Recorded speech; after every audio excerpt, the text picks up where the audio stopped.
This is the location for my dark, rule light, RPG, wuxia wargame, Investigating Censor. It's from the adventure Seven Leopards, and it's the location of one of the Seven Leopards. It is the Sea of Steeples. A crisscross field of crooked white spears demarcates the edge of this hedgehog ocean. The air is sodden with hot steam, and the fish grow white in the water. The spikes are thermal flues rising from the ocean floor. They pierce the fathoms to disgorge boiling gall, and all that passes by takes on an unhealthy pallor. In the depths of the flue field, white islands rise, pallid piles of pseudostones collected like stacks of sand dollars onto a still portion of ocean. The pirates have scraped square caverns in the brittle concentrate, and they lay languid in the powerful sun, bent by liquor, laying in bundles to sweat out their last bender, or sometimes murdered and cast to bleach out his bones. The flues coil the sky with their heat. Striations run crisscross across them, and when broken, they will burn matter without fire, cut holes of disintegration into passing ships.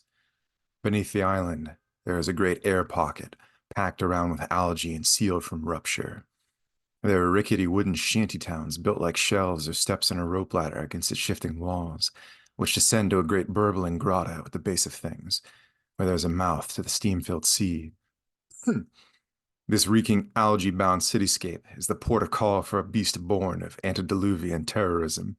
Its mantle was torn from the bones of a leviathan while seeding life into the sea. It carries men to live like sea life and engage in economic cannibalism, crushing and robbing the ships that ride the trade winds by the steeple sea.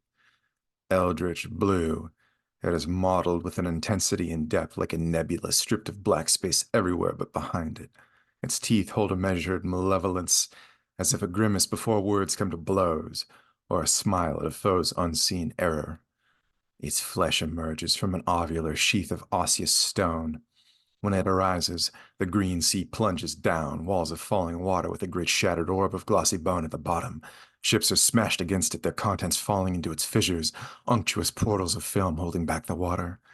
Within the beast, mushroom-like mantle spreads from its core, its fanning inner lines glowing gray with bioluminescence. Its asteroid-hard bone end can catch the sun from a pit of shadows.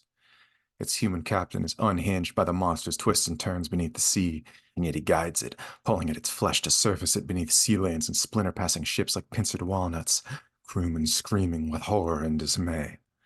His men catacomb themselves in the folds of putty soft flesh at the core of the beast that is warm, limp, dry, and breathing.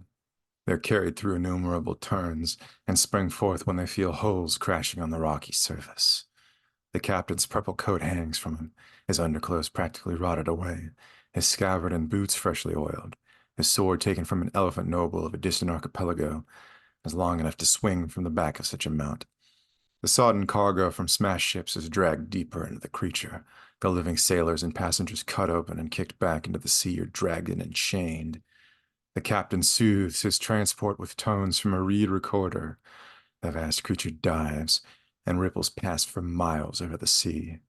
Its vast presence hangs in the fathoms of the deep. Its passing can be felt beyond eyesight in the murky sea.